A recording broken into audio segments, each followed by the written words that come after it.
시편은 기도서입니다. 구약의 성도들은 말할 것도 없고요. 초기 기독교 교회의 그리스도인들은 모일 때마다 바로 이 시편들로 기도를 드리곤 했습니다. 로마의 박해가 한참이었을 때에 로마의 그 지하 무덤이라고 하죠. 카타콤 혹시 들어보셨습니까? 어찌되었건 그리스도인들은 박해를 피해서 지하 무덤에 숨어 지냈었거든요. 거기에서 예배를 드리며 이른 새벽마다 시편 73편을 암송했다라고 합니다. 또한 콜로세움의 그 경기장에서 그 사자에게, 그 맹수들에게 죽임을 당해야 했던 그 초기 그리스도인들은 시편 34편 1절을 사모하며 읊었다라고도 합니다. 뿐만이 아니라 종교개혁의 선구자들도 이 시편의 말씀들을 통하여서 진정한 위로와 용기를 얻었다고 하죠. 종교개혁이 있기 전 1415년 존 후스라는 사람이 박해를 심하게 받고 화형을 당하였는데요. 장작더미에 오른 존 후스는 시편 31편으로 하나님께 기도했다라고 합니다. 보시죠.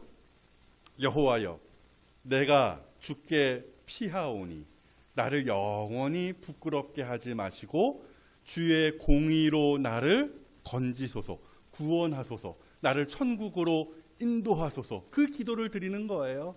내게 귀를 기울여 속히 건지시고 내게 견고한 바위와 구원하는 산성이 되소서. 그 유명한 종교개혁자 존 칼빈, 이름 한번 들어보셨을 거예요. 칼빈, 칼뱅이라고도 하는 그 칼빈도 그랬습니다. 병 때문에 심한 육체적 고통을 당하던 날이기도 했고요. 또 자신과 뜻을 같이 하던 사람들이 심한 박해를 당하고 있다는 소식을 들은 바로 그 날이기도 했습니다. 말 그대로 엎친 데 덮친 격이었죠. 그래서 칼빈은 심한 번민에 시달렸다라는 것인데요. 그러나 그 역시 시편 39편 9절의 말씀을 붙들고 기도했다라고 합니다. 여러분 보십시오. 이처럼 시편은 모든 세대에 또 모든 하나님의 백성에게 바른 기도의 교본이 되어 주었다라는 거예요. 뿐만이 아닙니다. 시편은 기도서임과 동시에 찬양집이기도 해요. 처음에는 시편의 그 150편의 그 장대한 말씀들을, 오늘 본문의 말씀도 마찬가지입니다만은 그 말씀들을 쭉 보시면은 처음에는 탄식과 절망과 절규로 시작합니다. 어찌되었건 그렇게 시작된 기도라는 것이 거의 대부분 어떻게 마무리가 됩니까? 하나님의 위대하심과 신실하심과 선하심을 노래하는 바로 그 찬양으로 끝을 맺더라는 것이죠. 그래서 시편에 붙여진 원래 히브리어 제목이 뭔지 아십니까? 테힐림입니다. 즉 찬양집이라는 뜻이에요. 그렇죠? 그리스도인들은, 유대인들은 이 시편을 그 무엇보다도 찬양집으로 여기며 대했다라는 것이죠. 참고적으로 말씀드리면은 시편은 이 150편까지 쭉 한데 묶여져 있는데요. 단권으로 구성된 책은 아니에요. 5권이 이렇게 한 권으로 쫙 묶인 책이거든요. 그리고 흥미롭게도 그 1권, 2권, 3권, 뭐 시편 보시면 그렇게 구성이 되어 있어요. 그렇게 또 써 있습니다. 각 권의 첫머리마다 1권, 2권, 3권 이렇게 써 있습니다. 어찌되었건 그 각 권의 마지막 시편은 흥미롭게도 화려한 찬양과 송영으로 그 단원의 막을 내리더라는 이야기예요. 보실까요? 1권의 끝 무엇입니까? 어딥니까? 시편 41편 13절인데요. 보시면은 이스라엘의 하나님 여호와를 영원부터 영원까지 송축할지로다. 아멘, 아멘. 이렇게 화려하고 장엄하게 찬양으로 시편의 1권이 맞춰지고요.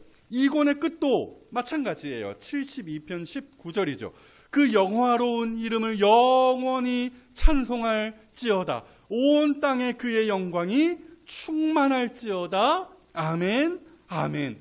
나머지도 쭉 보시면은 마찬가지예요. 찬송할지어다. 할렐루야, 아멘. 저렇게 각 권이 찬양으로 마무리가 된다라는 것이죠. 그리고 1권, 2권, 3권, 4권의 끝이 106편 48절이고요.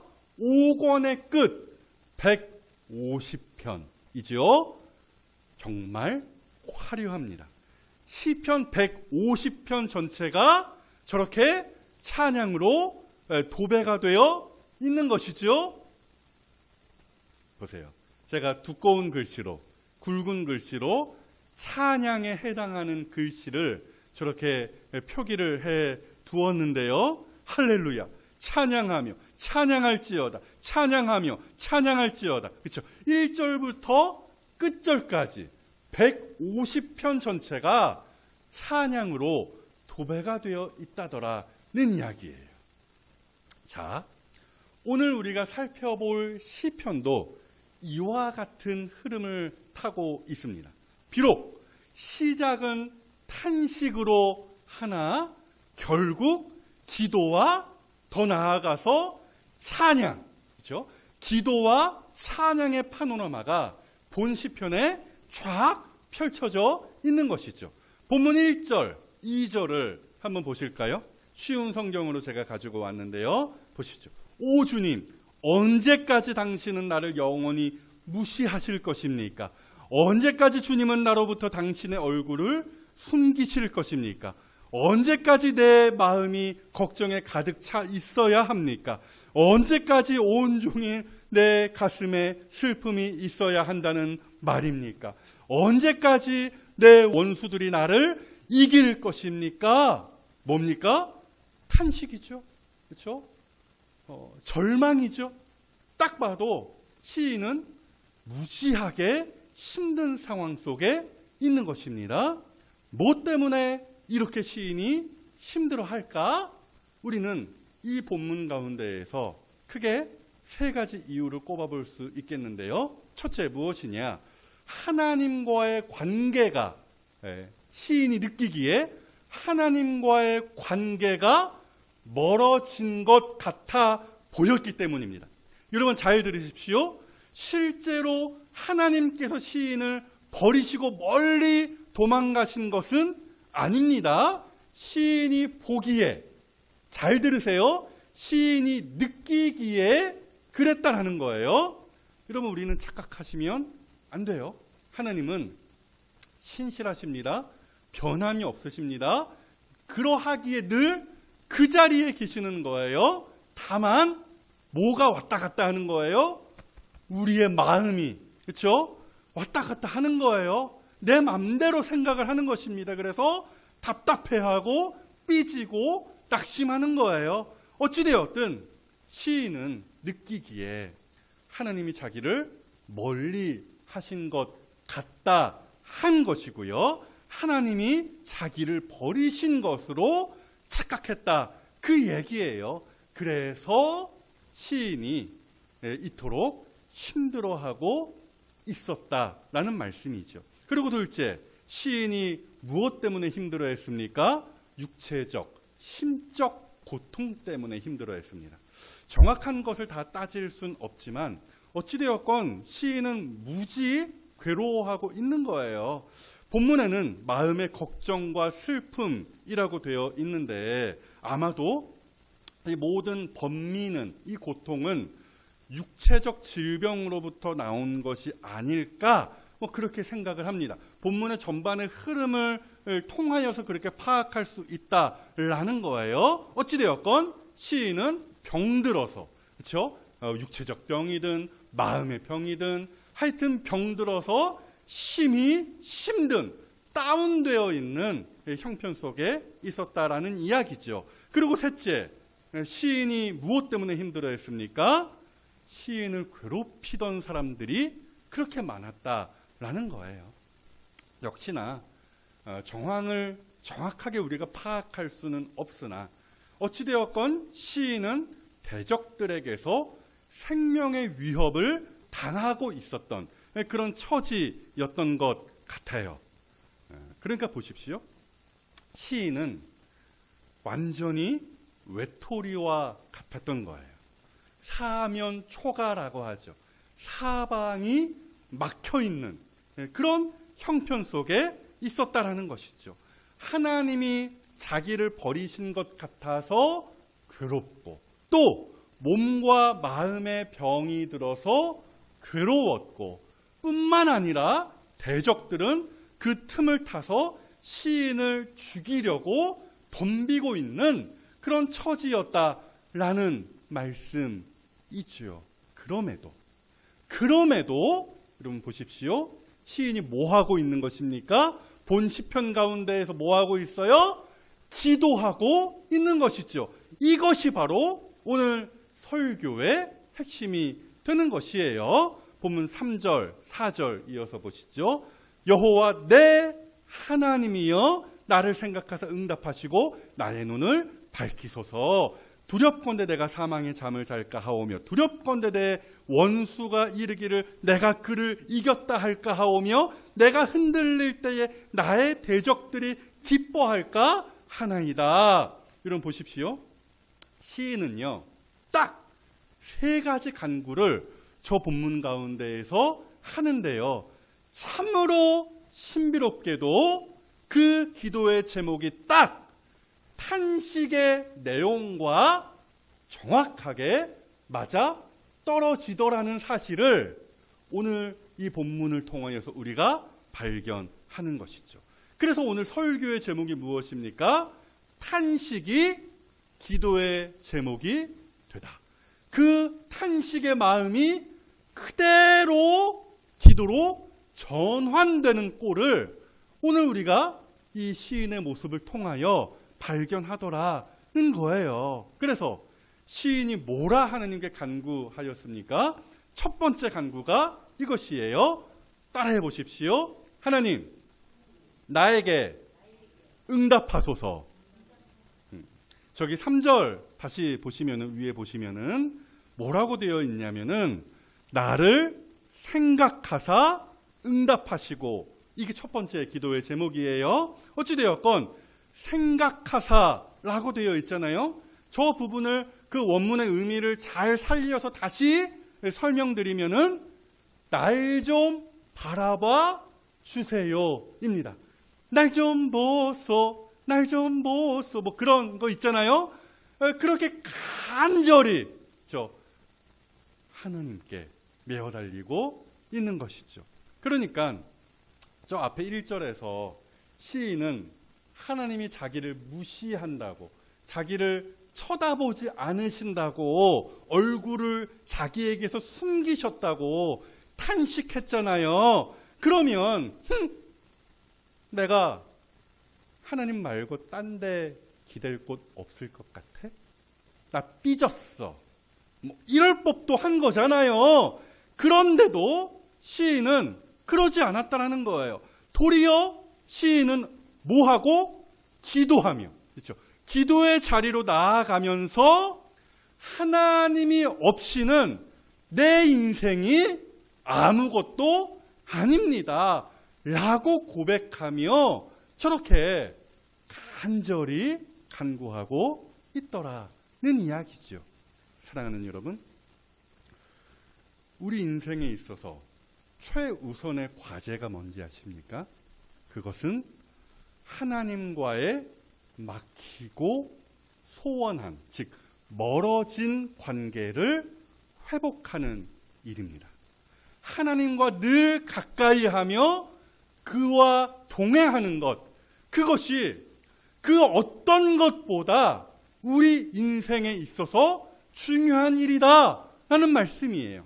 건강하여서 백세를 산다 한들, 억만금을 얻는다 한들, 대적들을 다 이기고 승리를 거머쥔다 한들, 하나님을 가까이 하지 못하는 인생이라고 한다면 그 인생은 빵점짜리 인생이 될 수밖에 없다는 사실, 이 사실을 믿으시는 여러분들 되시기를 주님의 이름으로 축복합니다. 이걸 깨달은 사람이, 시인이 한 명 더 있었는데요. 아삽이라는 사람이었습니다. 이 사람에게 참 불평불만이 많았어요. 세상 돌아가는 꼴을 가만히 보니까 이렇거든요. 악인이 잘 먹고 잘 살고 떵떵거리며, 악인은 죽을 때도 편안하게 죽는 것 같고, 그런데 악인의 그 형통에 반하여서 나의 삶을 돌아보니까 상대적으로 매우 초라했거든요. 그래서 아삽이 말하기를 뭐라고 했냐면, 하나님 이거 되게 불공평한 거 아닙니까? 저들은 저렇게 많이 가지고 나는 왜 이렇게 초라합니까? 따졌던 것이죠. 그런데 그 아삽이라는 사람이 기도의 자리로, 예배의 자리로 나아갔을 때에 하나님께서 아삽에게 딱 깨달음을 주셨어요. 그 깨달음의 내용이 시편 73편 28절인데요. 뭐라고 고백했다고요? 다 같이요. 시작. 하나님께 가까이 함이 내게 복이라. 아멘. 여러분, 그 무엇보다도 하나님을 가까이 하는 것, 하나님과 동행하는 것, 그것이 인생의 복임을 믿으시기를 축복합니다. 그래서 바라기로는 다른 어떤 것보다 하나님을 필사적으로 붙들고 기도하실 수 있는 이 자리에 성도들이 다 되어주시기를 주님의 이름으로 축복합니다. 두 번째 시인의 간구 무엇입니까? 한 번 더 따라해 보십시오. 나의 눈을 밝히소서. 본문 3절 보시죠. 나의 눈을 밝히소서. 두렵건대 내가 사망의 잠을 잘까 하오며, 이렇게 되어 있어요. 단순하게 시인의 눈이 뭐 침침해졌다라는 그런 이야기 아니에요. 무슨 백내장이 와서 뭐 수술 이런 거 아니에요. 앞서 말씀드린 것과 같이 시인은 영육간에 다운되어 있었거든요. 아마도 시인은 자기 몸을 마음껏 못 움직이는 지경에 처해 있었을 것 같습니다. 마음에는 근심이 가득하여서 한숨만 나오는 상황이었을 것 같아요. 이에 이 대목에서 시인이 기도하기를 이렇게 기도하는 거예요. 축 처져 있는 나에게, 곧 죽을 것 같은 나에게, 매갈이 하나도 없는 나에게 하나님의 생기를 불어넣어 주옵소서라고 기도하는 것이지요. 자, 이해를 돕기 위하여서 사무엘상 14장의 내용을 잠깐 살펴보실 것인데요. 이런 이야기입니다. 사울 왕이 이스라엘을 다스리던 시절이었어요. 이스라엘이 블레셋과, 지금은 이제 팔레스타인이죠. 어찌되었건 그 블레셋과 전쟁을 치르던 상황이었습니다. 그때 사울 왕은 아주 어리석게도 이스라엘 군대에게 이런 명령을 내렸는데요. 블레셋과의 전쟁이 다 끝날 때까지 그 누구도 음식을 먹지 못하게 한 것이에요. 얼마나 어리석습니까? 먹어야 힘이 나서 전쟁을 할 수 있는 거잖아요. 그런데 먹지 말라고 한 거예요. 다 죽으라고 한 것과 같은 것이죠. 뭐 어찌되었건. 그런데 사울의 아들 요나단, 그 다윗의 절친이었던 그 요나단입니다. 그 요나단은 마침 그 자리에 없었어서 그 아버지 사울 왕의 명령을 듣지 못하였어요. 그리고 요나단은 배가 고픈 나머지 벌집 속에 있는 꿀을 찍어서 먹었는데요. 그 사건에 대하여서 성경이 굉장히 재미있는 표현을 사용했어요. 자, 사무엘상 14장 말씀 보시죠. 요나단은 그의 아버지가 백성에게 맹세하여 명령할 때에 듣지 못하였으므로 손에 가진 지팡이 끝을 내밀어 벌집에 꿀을 찍어 그의 손을 돌려 입에 대매 어떻게 되었다고요? 눈이 밝아졌더라. 그렇죠? 저기 눈이 밝아졌더라는 말 무슨 얘기이겠습니까? 생기를 회복했다라는, 기력을 회복했다라는 그 말과 같은 거예요. 곧 죽을 것 같이 기력이 다하여 기진하여 쓰러지기 직전이었는데 꿀을 먹고 음식을 먹고 힘을 얻었다라는 것이죠. 오늘 시인이 기도하는 그 기도의 제목이 바로 그거예요. 나의 눈을 밝히소서. 무슨 얘기라고요?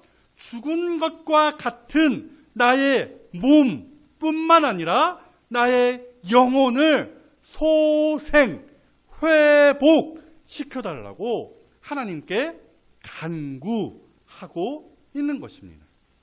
여러분, 지난 일주일간 저는요, 몸살로 고생을 많이 했습니다. 목은 간질간질해서 기침, 헛기침이 계속 나오고요. 열은 없는데 계속해서 몸이 열이 있는 것처럼 다운이 되어서 힘이 빠져나갔습니다. 몸이 그만큼 아프니까 참 신비롭게도 영혼마저 다운되는 것을 제가 경험을 했습니다. 바로 그때 저희 아버지가 저에게 삼계탕 한 그릇을 사주셨는데요. 그 삼계탕을 먹고서 제가 분명히, 여러분 기억을 떠올려 보세요. 제가 분명히 다 뭐 없으신 분도 계시겠지만 어찌되었건 그렇게 말했던 걸로 기억을 합니다. 와, 이제 눈이 조금 밝아지네. 제가 진짜 그렇게 이야기를 했습니다. 삼계탕을 먹고서 축 처져 있었던 저의 몸이 회복되어진 것이죠. 이건 마치 요나단이 꿀을 먹고 기력을 회복한 것과 같은 일입니다. 다만 성도에게 더욱 필요한 것 무엇입니까? 뭐 어떤 맛있는 음식, 기력을 보충할 만한 음식을 먹고 육체적 기력을 회복하는 것뿐 아니라 그 영혼의 기력까지 완전하게 회복하는 일이죠. 여러분, 이 일, 우리의 영혼까지 소생시키시는, 회복시키시는 일, 누가 하시는 것입니까? 하나님. 오직 하나님만이 하시는 거예요. 시편 23편 말씀 보시죠. 내 영혼을 누가? 여호와께서 소생시키신다라는 저 고백 맞습니까? 틀립니까? 맞죠. 그렇죠? 여호와께서, 하나님께서 내 영혼을 소생시키시고 자기 이름을 위하여 의의 길로 나를 한 걸음 한 걸음 인도하신다라는 그 믿음과 감사와 감격의 고백인 거예요. 그러므로 사랑하는 여러분, 우리를 죽음에서 또 질병과 낙심과 절망과 슬픔 가운데에서 온전히 일으키시고 회복시키실 수 있는 바로 그 능력의 하나님을 의지하십시오. 입을 열어 내 마음의 소원을 주께 아뢰십시오. 바로 그 하나님께서 우리를 소생시키실 줄로 믿습니다. 끝으로 시인의 세 번째 기도의 제목 무엇입니까? 한 번 더 따라해 보십시오. 원수를 이기게 하옵소서. 본문 4절 보시죠. 두렵건대 나의 원수가 이르기를 내가 그를 이겼다 할까 하오며 내가 흔들릴 때에 나의 대적들이 기뻐할까 하나이다. 뭔 말인지 정확하게는 모르겠지만 어찌되었건 본 시편의 저자를 보통 다윗으로 보거든요. 그렇다면 아마도 저기에 언급된 나의 원수 저 한 명이에요. 뒤에는 이제 대적들 복수로 되어 있지만 나의 원수 한 명입니다. 저 원수 누구겠습니까? 사울. 그렇죠? 사울 왕입니다. 아시는 분들은 아실 거예요. 사울 왕이 그의 평생에 다윗을 얼마나 죽일 듯 괴롭게 했는지 사무엘상을 조금만 보시면은 여러분 아실 것입니다. 아무튼 저 기도의 제목 역시 저 4절의 말씀 역시 앞선 1절과 2절의 탄식으로부터 나온 것이에요.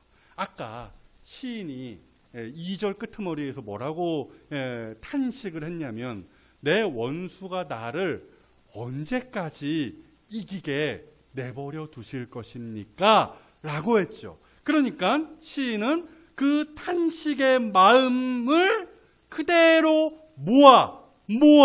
모아서 기도에 담아 하나님께 아뢰고 있는 거예요. 어찌되었건 저 기도문을 조금 더 풀어서 이해하기 쉽게 말을 바꾸어 보면은 이렇게 되는 것입니다. 하나님, 이렇게 기도하는 거예요, 시인이. 하나님, 하나님께서 택하신 의인이 망하고 이렇게 병 걸려서 죽고 저 악인 원수가 이긴다라고 한다면 하나님, 이거는 저의 문제가 아니라 하나님의 문제 아닙니까? 하나님의 위신이, 하나님의 영광이 땅에 떨어지는 거 아닙니까? 이렇게 시인이 기도하고 있는 거예요. 그래서 저 악인이 이기지 못하게 하옵소서. 하나님이 승리하게 하옵소서. 이 기도문을 시인이 읽고 있는 것이죠. 그러니까 무슨 얘기냐? 시인은 하나님의 자녀로서 당당하게 마땅히 구할 바를 아뢰고 있는 것이죠. 단순하게 자기의 안위를 위한 기도보다 예수님께서 그렇게 가르치신 것과 같이 먼저 그의 나라와 의를 구하는 그러한 기도를 보이고 있다더라는 이야기예요. 자, 여러분 보십시오. 제가 오늘 이 본 시편의 말씀을 들고 여러분에게 말씀드리고자 하는 건 이것이에요.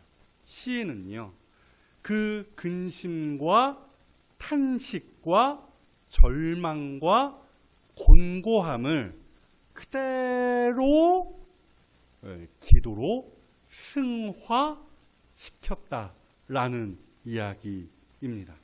탄식의 자리에 그대로 머무르지 않고 모든 것을 다 아시는 하나님께 온전히 자기의 마음을 아뢰며 그를 의지하였다라는 것이에요. 사랑하는 여러분, 분명 이 가운데에서도 슬픔과 괴로움과 절망과 상처에 뒤범벅되어 있는 분이 계실 거예요.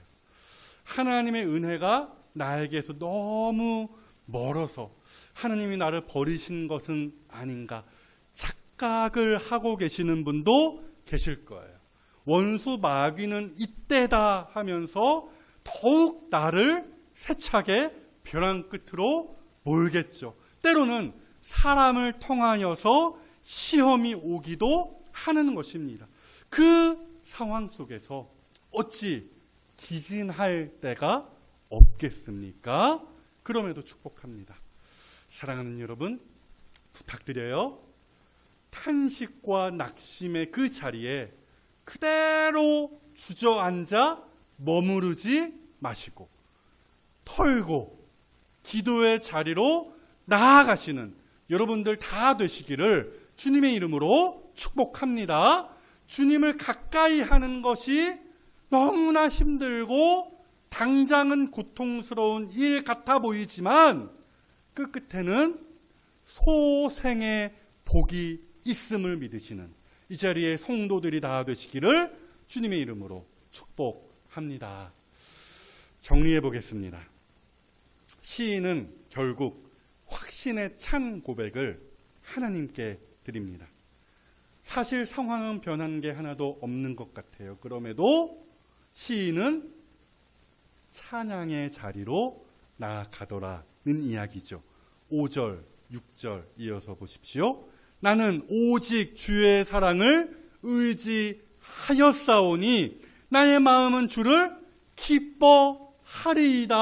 기뻐할 것이 없는 것 같은 상황 같은데 기뻐하리이다. 확신에 찬 고백을 드리고 있어요. 더 나아가서 내가 여호와를 찬송하리니 이는 주께서 내게 은덕, 은총, 은혜를 베푸심이로다. 여러분 보십시오.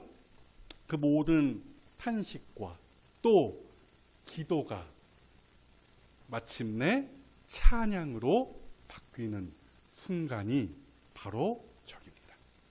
본 시편이 바로 그 은혜로운 모든 과정을 우리에게 생생하게 보여주고 있는 것이죠. 사랑하는 여러분, 기억하십시오. 우리 인생이 언젠가는 저와 같은 찬양으로 끝맺음한다는 사실입니다. 그래서 바라기로는 우리 인생을 쥐고 계시는 하나님, 우리에게 생명을 주실 수 있는 하나님, 우리에게 최종적인 승리를 가져다 주실 그 하나님을 더욱 세차게 의지하시고 결국 저와 같이 찬양하실 수 있는 이 자리에 모든 성도들이 다 되시기를 주님의 이름으로 축복합니다.